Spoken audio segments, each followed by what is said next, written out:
வணக்கம். இன்றைக்கி நம்ம ஸ்வீட் வைப்ஸில் என்ன பார்க்க போகிறோன்னா, வெண்டைக்காய் பொரியல் பண்ண போகிறோம். ரொம்ப சிம்பிளான வெண்டைக்காய் பொரியல். இப்போ வெண்டைக்காய் இது மாதிரி நறுக்கி வச்சுருக்கேன்.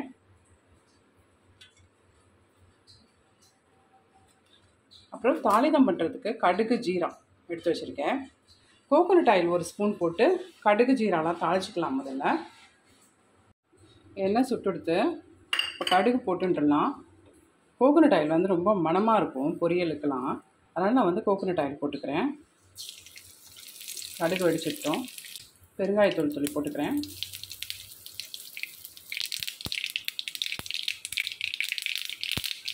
இப்போ வெண்டைக்காவை போட்டுடலாம்.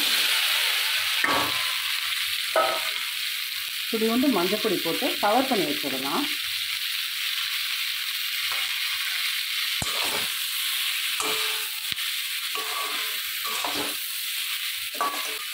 உப்பு காரப்பொடியும் அப்புறம் போட்டுக்கலாம். கறி லீவ்ஸ் துணி போட்டுக்கிறேன். மூடி வச்சிடலாம். அப்பப்போ மூடி திறந்துக்கலாம் வேகிற வரைக்கும்.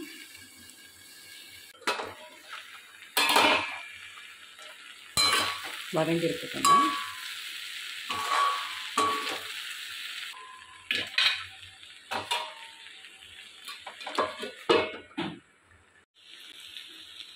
கட்டி தயிர் ஒரு ஸ்பூன் எடுத்து வச்சுருக்கேன். இந்த குழகுழுப்பு தன்மை இல்லாமல் இருக்கிறதுக்கோசரம் இதை ஊற்றிக்கலாம்.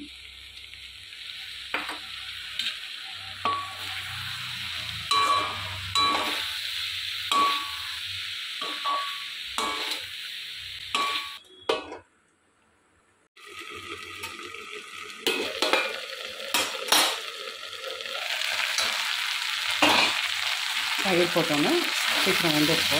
ஆயில் நல்லா வதங்கிருக்கு. சலசலப்பு கொஞ்சம் அடங்கினோடனே உப்பு காரம் சேர்க்கலாம். இதில் தனி மிளகாய் பொடி ஒரு ஸ்பூன் எடுத்து வச்சுருக்கேன். தேவையான அளவு உப்பு எடுத்து வச்சுருக்கேன். இதை போட்டுக்கிறேன். சரியாக இருக்கும். கொஞ்சம் வதங்கட்டும். உப்பு காரம் போட்டாச்சு.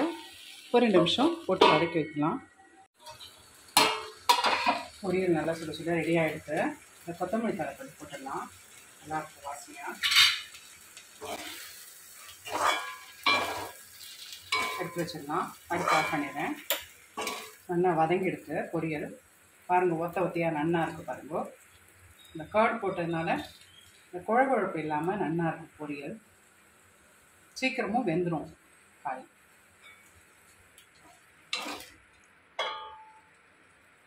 ஒத்தையாக காய் பாருங்கள்.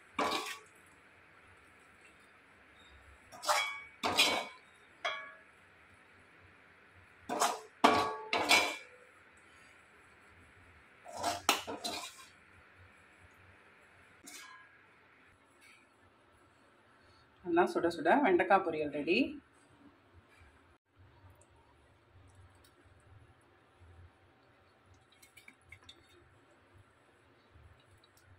உங்களுக்கு இந்த வீடியோ பிடிச்சிருந்ததுன்னா ஒரு லைக் பண்ணுங்க, ஷேர் பண்ணுங்க, சப்ஸ்கிரைப் பண்ணுங்க, கமெண்ட் பண்ணுங்க. நன்றி, வணக்கம்.